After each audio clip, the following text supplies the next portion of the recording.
আঞ্চলিক জ্বালানি নিরাপত্তায় প্রয়োজন সমন্বিত পদক্ষেপ বললেন প্রধানমন্ত্রী। সংকট মোকাবেলায় $2 বিলিয়ন বৈশ্বিক সহায়তার কামনা।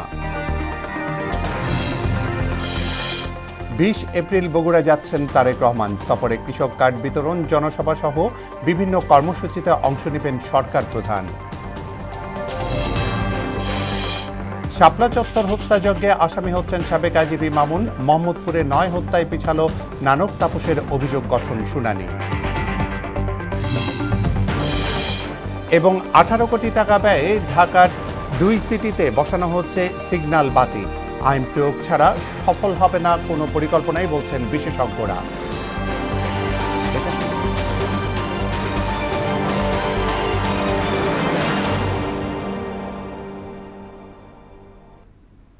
আসসালামু আলাইকুম, মোহনা সংবাদে সবাইকে স্বাগত।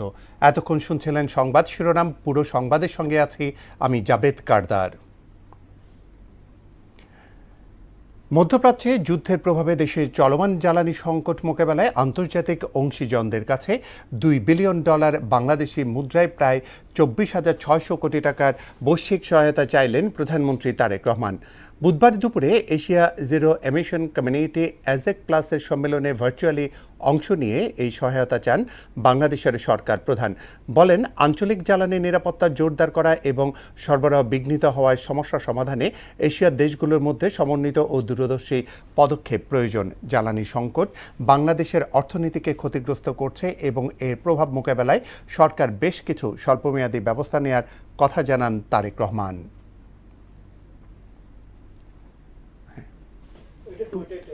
টুতেই তো আছে, টুতেই।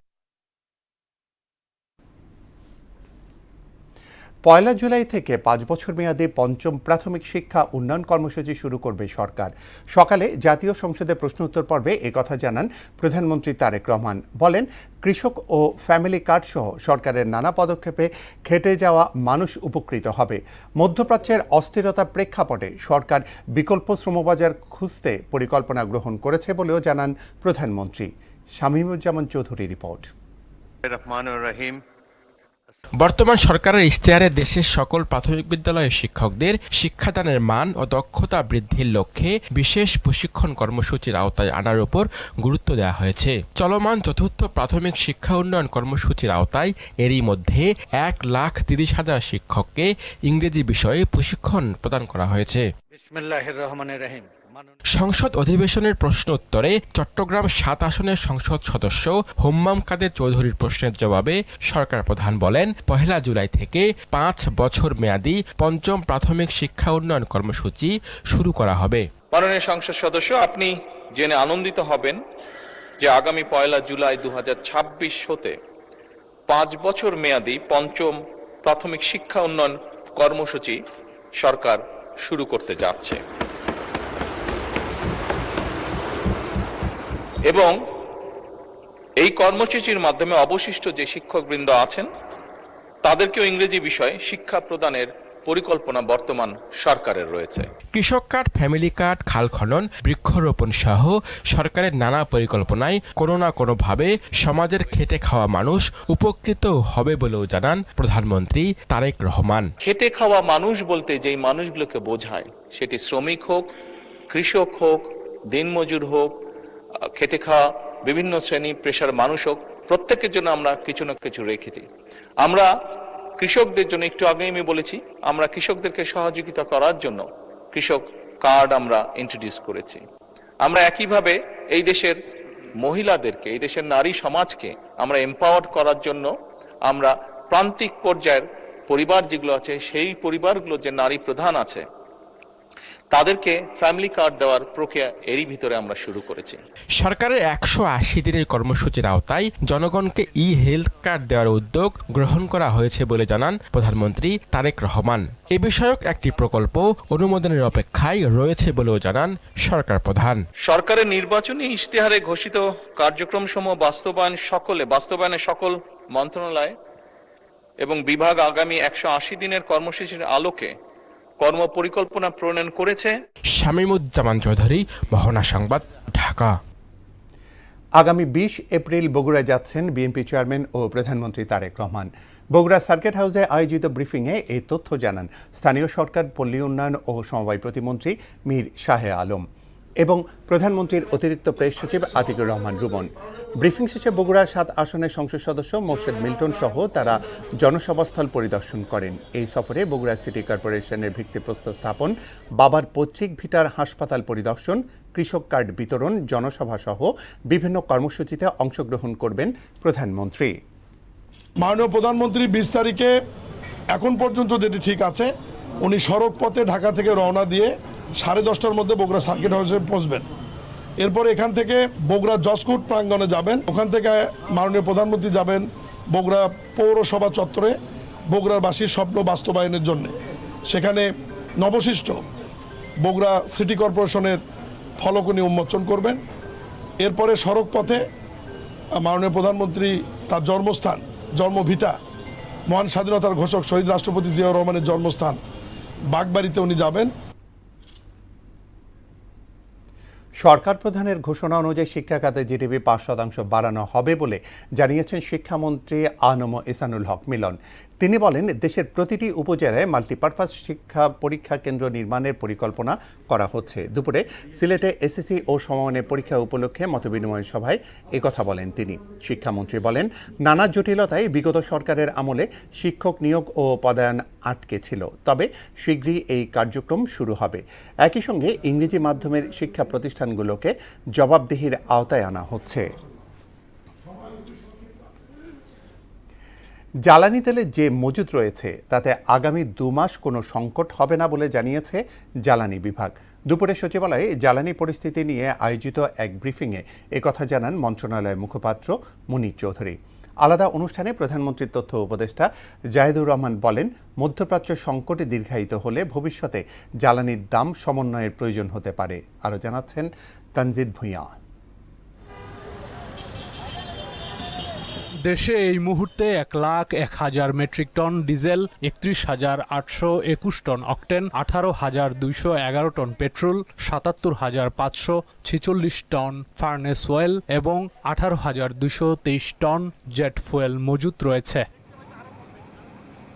সচিবালয়ে তেলের মজুদ পরিস্থিতি নিয়ে আয়োজিত ব্রিফিংয়ে এসব তথ্য জানান জ্বালানি বিভাগের মুখপাত্র মনির হোসেন চৌধুরী। বলেন, আগামী 2 মাসেও দেশে জ্বালানি সংকট হবে না। ফুয়েল অ্যাপের মাধ্যমে এখন 7টি পাম্প থেকে তেল নিতে পারছেন মোটরসাইকেল চালকরা। আগামী সপ্তাহে এই তালিকায় যুক্ত হবে আরও 7টি পাম্প। যুদ্ধ পরিস্থিতির গতি প্রকৃতি তো পরিবর্তন হচ্ছে। সর্বস্তরের জনগণকে আশ্বস্ত করছি যে আমাদের ইনশাল্লাহ আগামী 2 মাসে কোনো জ্বালানি সংকট নাই। ইতিমধ্যে 7টা ফিলিং স্টেশনে ফুয়েল পাস আমরা পাইলট বেসিসে চালু করেছি। প্রায় 1,10,000-এর মতো ইতিমধ্যে রেজিস্ট্রেশন হয়েছে। আরও 7টা আগামী সপ্তাহের মধ্যে আমরা চালু করব। এদিকে সচিবালয়ে সমসাময়িক ইস্যুতে সংবাদ সম্মেলনে প্রধানমন্ত্রীর তথ্য উপদেষ্টা জাহিদুর রহমান জানান, এপ্রিলে জ্বালানির দাম বাড়বে না, তবে মধ্যপ্রাচ্য সংকট দীর্ঘায়িত হলে ভবিষ্যতে সমন্বয়ের প্রয়োজন হতে পারে। হরমুজ আমেরিকা আবার ইরানের সাথে রিলেটেড জাহাজগুলো ব্লকেট দিচ্ছে। সো এটা যদি কার্যকর হয়, এটা যদি লম্বা সময় থাকে, তখন আমরা খুব লম্বা সময় ভর্তুকি দিয়ে যাওয়া আসলে কঠিন। আমরা এপ্রিল মাসে দাম বৃদ্ধি করব না, অলরেডি বলেছি। যদি এটা কন্টিনিউ করে দামে কিছু অ্যাডজাস্টমেন্ট প্রয়োজন হতে পারে। কুষ্টিয়ার দৌলতপুর উপজেলার এক দরবারে হামলা প্রসঙ্গে তিনি বলেন, এটি মব নয়, বরং পূর্ব পরিকল্পিত ঘটনা। আমরা একটা নতুন ফেনোমেনন দেখছি, বারবার বলছি যে আপনি সব পরিকল্পনা করছেন। ওই পত্রিকা অফিস ঘিরে ফেলো, ওর বাসা ঘিরে ফেলো, ওটা করে ফেলো, এগুলো তো এক ধরনের পরিকল্পনা করে। ইভেন কুষ্টিয়ার ঘটনাটাও পরিকল্পনা করে করা হয়েছে। অন্তর্বর্তী সরকারের আমলে সহিংস ঘটনাগুলোর তদন্তের কথা উল্লেখ করে জাহিদুর রহমান বলেন, হাম প্রতিরোধে বিগত সরকারের গাফিলতি ছিল কিনা তা খতিয়ে দেখা হবে। আমাদের মাননীয় প্রধানমন্ত্রী এবং বিএনপির 31 দফার মধ্যে প্রিভেন্টিভ মেডিসিন নিয়ে অনেক বেশি কথা বলা হয়েছে। সো টিকা দিতে পারা কিন্তু এক ধরনের প্রিভেনশন। সো আমরা এটা করবই এট এনি কস্ট। আমরা কারা কারা দায়ী, কোনো না কোনো ভাবে এখানে শাস্তির মুখোমুখি পড়ছে। চাঁদাবাজির বিরুদ্ধে জিরো টলারেন্সের পাশাপাশি মাদক বিরোধী অভিযান অব্যাহত রাখার কথা বলেন তথ্য উপদেষ্টা। এগুলো অপরাধ, সেগুলো অপরাধ হিসেবে ট্রিটেড হবে। তানজিদ ভুইয়া, মোহনা সংবাদ, ঢাকা।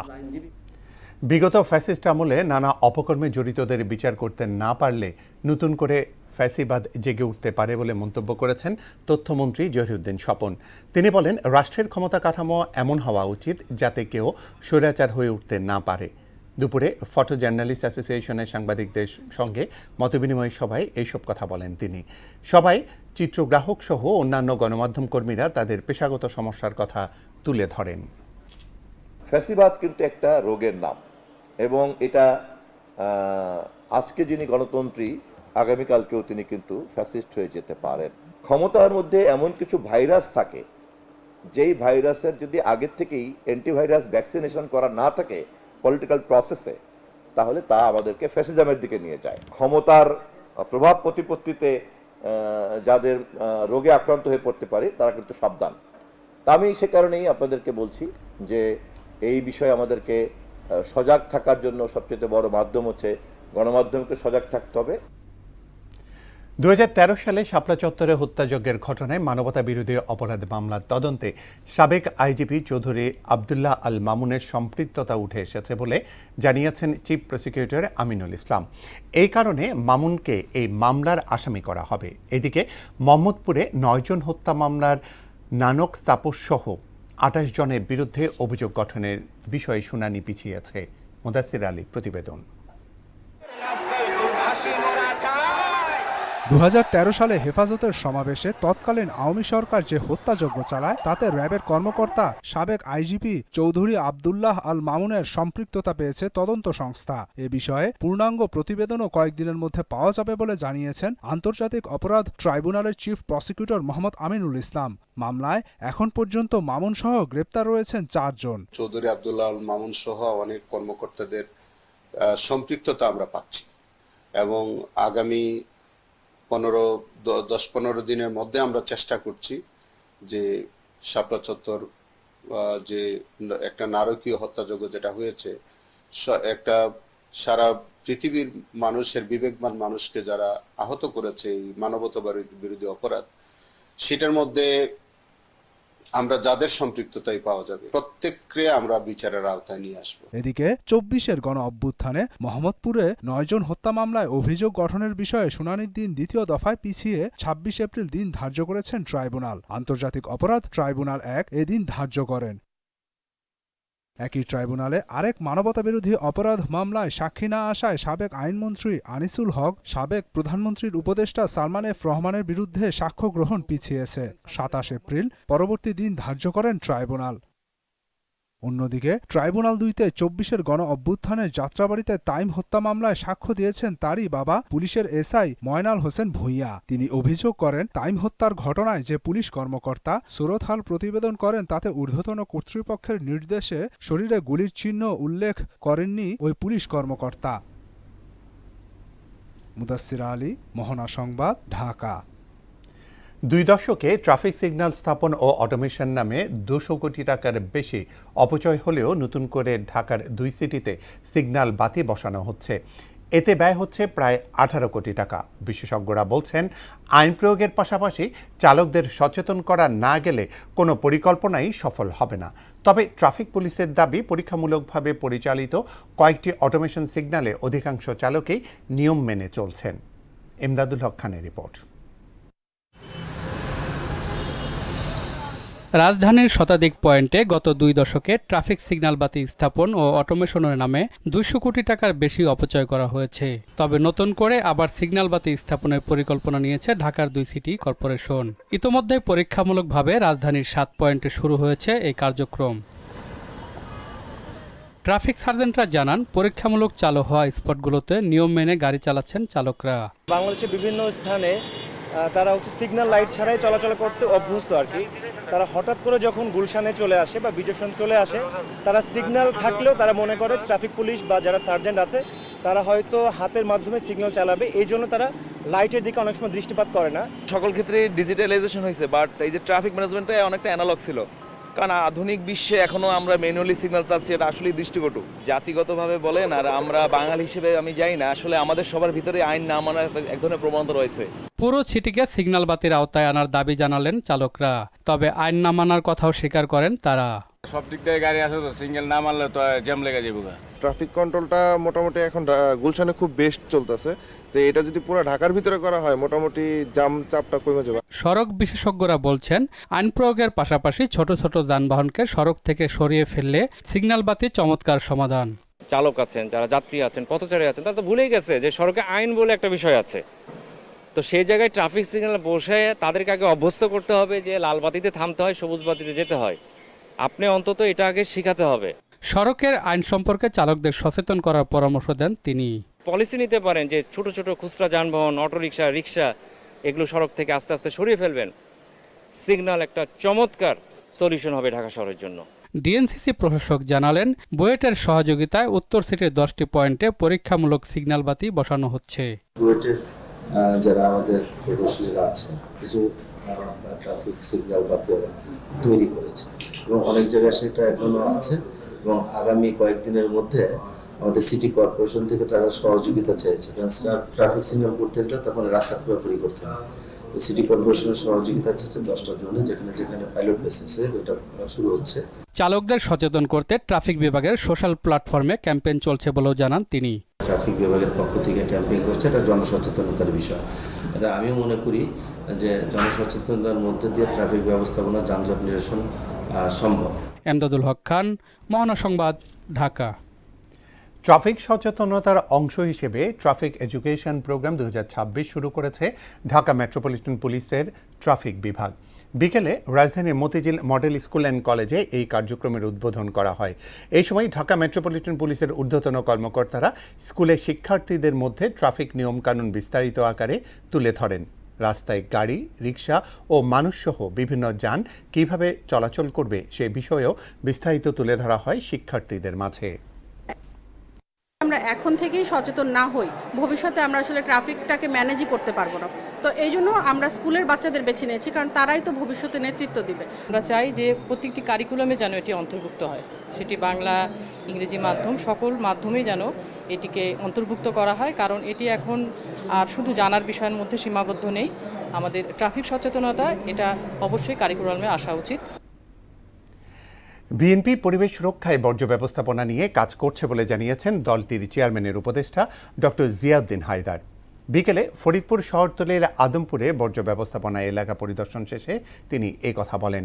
এই সময়ে অপরিকল্পিত বর্জ্য ব্যবস্থাপনা নিয়ে উদ্বেগ জানিয়ে ডক্টর জিয়া বলেন, সারা দেশে পরিকল্পিত বর্জ্য ব্যবস্থাপনার উপর জোর দেওয়া হচ্ছে।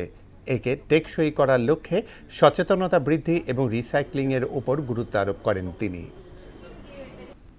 দল হিসাবে বলেন আর বর্তমানে বিএনপি এই সরকার পরিচালনা করছে, আমাদের একটা বড় কমিটমেন্ট সারা বাংলাদেশে আমরা কীভাবে এই বর্জ্য ব্যবস্থাপনা করতে পারি, যাতে করে এই হার্মফুল এফেক্টগুলোকে আমরা প্রিভেন্ট করতে পারি। পৌরসভা বা সিটি কর্পোরেশন, সরকার, তারপর এনজিও, লোকাল সিভিল সোসাইটি, অন্যান্য প্রাইভেট যারা উদ্যোক্তা আছে, আমাদের পার্টনারশিপের মাধ্যমে যদি এটা একটা ভায়াবল বিজনেস আমরা পরিণত করতে পারি, তাহলে আমাদের যে বর্জ্যটা আজকে আমাদের স্বাস্থ্য বা সব কিছুর জন্য হুমকি স্বরূপ, সেই বর্জ্যকে আমরা ওয়েলথে রূপান্তরিত করতে পারব। আন্তর্জাতিক প্রসঙ্গ। পাকিস্তানে ইরানের সঙ্গে আলোচনা পুনরায় শুরু করার আগে দুটি নতুন শর্ত দিয়েছে যুক্তরাষ্ট্র। এদিকে চীনের প্রেসিডেন্ট শি জিনপিংকে ইরানের কাছে সমরাস্ত্র সরবরাহ না করার জন্য চিঠি পাঠিয়েছেন মার্কিন প্রেসিডেন্ট ডোনাল্ড ট্রাম্প।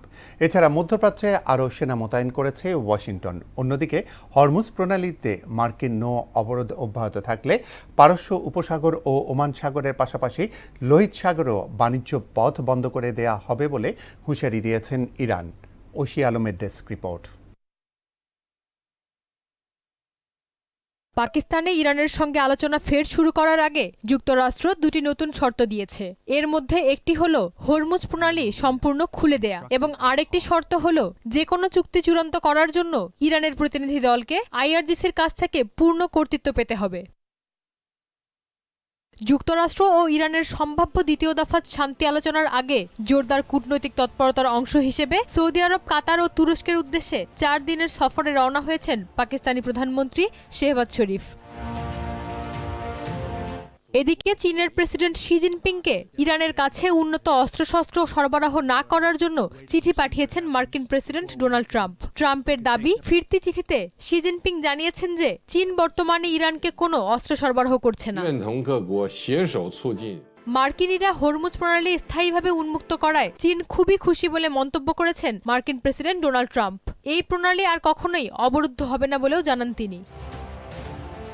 অন্যদিকে মার্কিন নৌ অবরোধ অব্যাহত থাকলে পারস্য উপসাগর ও ওমান সাগরের পাশাপাশি লোহিত সাগরেও বাণিজ্য পথ বন্ধ করে দেওয়া হবে বলে হুঁশিয়ারি দিয়েছে ইরান। ঐশী আলম, মোহনা সংবাদ। খেলার খবর ক্রিকেট। আন্তর্জাতিক ক্রিকেট থেকে অবসরের ঘোষণা দিয়েছেন বাংলাদেশের অভিজ্ঞ পেসার রুবেল হোসেন। দীর্ঘদিন জাতীয় দলে বাইরে থাকার পর তিনি এবার আন্তর্জাতিক ক্যারিয়ারের ইতি টানলেন। সর্বশেষ 2021 সালের এপ্রিলে বাংলাদেশের জার্সিতে খেলেছিলেন রুবেল। এরপর আর জাতীয় দলে সুযোগ পাননি এই ডানহাতি পেসার।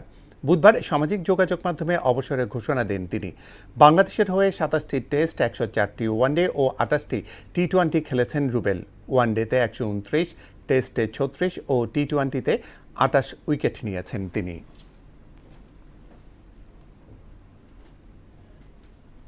শেষ করব মোহনা সংবাদ। যাওয়ার আগে শিরোনামগুলো জানিয়ে দিচ্ছি আরও একবার।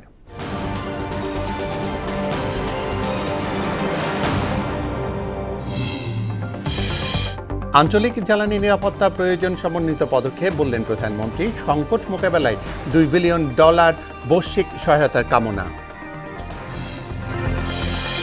20 এপ্রিল বগুড়া যাচ্ছেন তারেক রহমান। সফরে কৃষক কার্ড বিতরণ, জনসভা সহ বিভিন্ন কর্মসূচিতে অংশ নেবেন সরকার প্রধান। শাপলা চত্বর হত্যাযজ্ঞে আসামি হচ্ছেন সাবেক আইজিপি মামুন। মোহাম্মদপুরে 9 হত্যায় পিছালো নানক তাপসের অভিযোগ গঠন শুনানি। এবং 18 কোটি টাকা ব্যয়ে ঢাকার 2 সিটিতে বসানো হচ্ছে সিগন্যাল বাতি। আইন প্রয়োগ ছাড়া সফল হবে না কোনো পরিকল্পনাই, বলছেন বিশেষজ্ঞরা। এই ছিল মোহনা সংবাদে। আমাদের পরবর্তী সংবাদ রাত 12টায়। মোহনার সবশেষ খবর জানতে ভিজিট করুন www.mohna.tv। সংবাদ দেখতে পারেন ফেসবুক, ইউটিউবেও। এতক্ষণ সঙ্গে থাকার জন্য ধন্যবাদ সবাইকে।